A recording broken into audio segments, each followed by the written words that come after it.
No. I don't know. So, I hope everyone liked the gold. It's our flagship, cuvee, so that's fantastic. And now we're gonna move on to the rosé. If you got here recently and you didn't hear the first part of the whole thing, just wanted to thank everyone again for being here. For the people that I haven't spoken to, I'm really trying to get around to everyone, but it's quite a lot of you, and we're talkative Latin people, so our conversations are longer. But Tammy's going to talk to you about the rosé, which we're bringing out now, and it's my personal favorite. Don't tell anyone. Anyway, it is. It's delicious.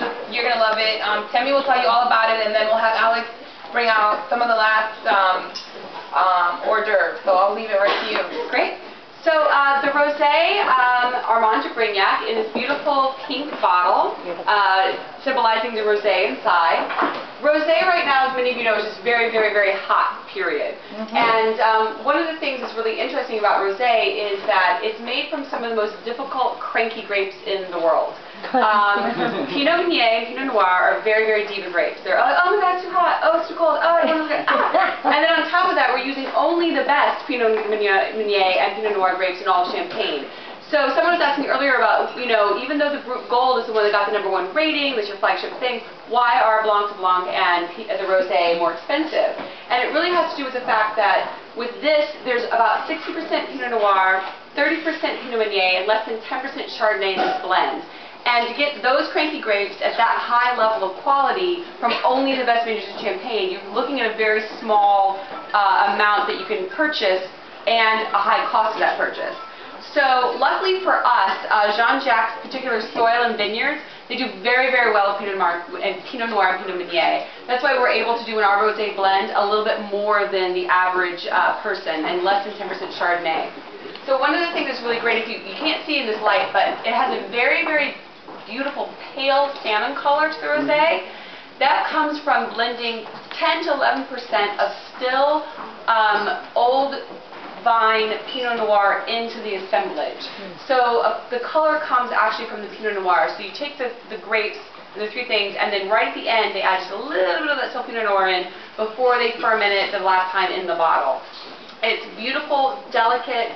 It has a really beautiful nose. There's a lot of hints of fruit and floral to it, but you'll find that it's not sweet. There's actually less residual sugar in the dosage in this than there is in the Brut. So it's a very delicate, very beautiful, very finicky champagne, but I find that she's worth it. The champagne, much like, yes, I call her she. She's a little diva. What do you recommend it with? Well, the rosé, honestly, I think it's a great aperitif or as a dessert. It definitely, hopefully, you'll taste it with a little bit of the dessert. It goes amazing with chocolate, with strawberries. It's really something that's just delicate and beautiful, but holds up to something like as rich as chocolate. And then obviously, you can drink it with main courses, fish, chicken, that kind of thing. But I don't know, I feel like rosé is like a special thing that should be either consumed on its own or with like little delicacies like cheese or chocolates. I think that's its best expression is in that.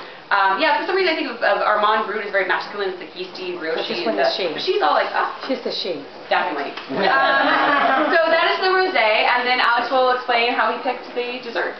Well, after we tasted the rosé at the restaurant, we felt like we wanted to do something dessert with it.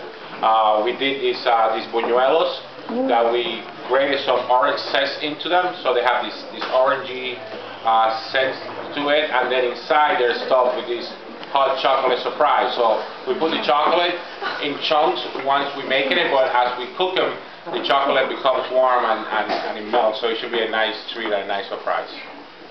So, ladies are walking around now and passing out, or filling your glass, I should say, with the rosé, and we'll have the rest of the ladies passing out the buñuelos, which are amazing because I already tasted them before you guys for the job. Make sure they're good, right? A taste test, clearly.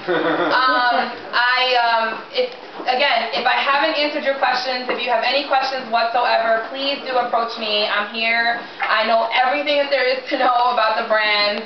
And again, all of the press kit information is at the front. It does have my business card with my contact, so I'm not walking around with business cards, but that's why. It does also contain a CD with all the high-res images of the brand, as well as the press release about the #1 rating. Bayo and Jean-Jacques, who's our head distiller or head guy in Cartier, of the Cartier family. And again, I'm just so glad that we had this kind of turnout, especially for our Latin night. Really, it's just amazing. I love to see this many Latin people in one room, and I'm glad that everyone's having a great time and everyone loves our champagne. And I hope that if you didn't already drink champagne, now you do, and if you already drank champagne, now you're drinking Armand. So, again, thank you. Toast, cheers. Cheers. Salud.